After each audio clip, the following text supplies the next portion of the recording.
ഇപ്പോൾ എല്ലാവരെയും കണ്ടു കഴിഞ്ഞു. ഇപ്പോൾ എനിക്ക് തോന്നുന്നു ഈ ഘടകകക്ഷികൾ വന്ന അവരെ ഹോട്ടലിൽ കാണും, വൈകിട്ട് അവർ പോകും, ദേശീയ നേതൃത്വത്തിന് റിപ്പോർട്ട് സമർപ്പിക്കും. അതിനുശേഷം ദേശീയ നേതൃത്വം ഈ റിപ്പോർട്ടിൻ്റെ അടിസ്ഥാനത്തിൽ എന്തൊക്കെ നടപടികളാണ് സ്വീകരിക്കേണ്ടതെന്നതിനെക്കുറിച്ച് ആലോചിക്കും എന്നാണ് ഞാൻ മനസ്സിലാക്കുന്നത്.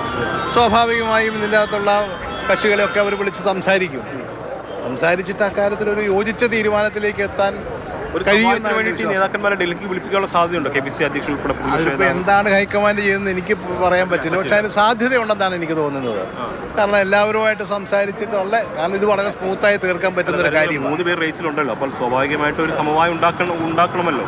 സ്വാഭാവികമായിട്ട് അത് ഉണ്ടാവണമല്ലോ. ഇതൊന്നും ഒരു പുതുമയുള്ള കാര്യം. കോൺഗ്രസിനല്ല, ഒരു പാർട്ടിയിലും പിന്നെ ഇതൊന്നും പുതുമയുള്ള കാര്യം. എല്ലായിടത്തും ഒരേപോലെയുള്ള 2-3 ലീഡേഴ്സ് ഉള്ളപ്പോൾ സ്വാഭാവികമായിട്ട് അവർക്കെല്ലാവർക്കും അവരുടേതായ ക്ലെയിം ഉള്ളവരാണ്, അല്ലാതെ ചുമ്മാ ഉള്ളവരൊന്നുമല്ല. അവർക്ക് ക്ലെയിമുള്ള ആളുകൾ തന്നെയാണ്. അപ്പോൾ ദേശീയ നേതൃത്വം അതൊക്കെ മനസ്സിലാക്കി ഒരു യുക്തമായ തീരുമാനമെടുക്കും. അപ്പോൾ അതിനകത്ത് എല്ലാവരും വിശ്വാസത്തിലെടുക്കണം, ഏകപക്ഷീയമായ തീരുമാനങ്ങളിലേക്ക് പോകരുത്. എന്താണ് ഈ MLA പൊതുവിൽ പറഞ്ഞതെന്ന് എനിക്കറിയില്ല. അതൊക്കെ രഹസ്യമായിട്ട് ഓരോരുത്തർ പറഞ്ഞ കാര്യത്തിന് ഞാനെങ്ങനെ മറുപടി മനസ്സിലാക്കുന്നത് എന്താണ്? അത് എനിക്കങ്ങനെ വല്ലതും അറിയാമോ? ഇതിപ്പോൾ ഒറ്റയ്ക്ക് എല്ലാവരും കണ്ടു, ഓരോരുത്തർ പറഞ്ഞു. അത് അവരാരോടും പറയത്തില്ല. വളരെ വിശ്വസ്തരായ ദേശീയ നേതാക്കളാണ്. ഉണ്ടായിട്ടുണ്ടാവുമല്ലോ. ഇല്ല, അങ്ങനത്തെ ഗ്രൂപ്പില്ലല്ലോ ഇപ്പോൾ ഈ പാർട്ടിയിൽ. അങ്ങനത്തെ ഒരു ഏർപ്പാടില്ല. നിങ്ങൾക്ക് ഇതുപോലെ ദൃശ്യമാണത്. ദൃശ്യമല്ല, ഗ്രൂപ്പേ ഇല്ല ഇപ്പോൾ.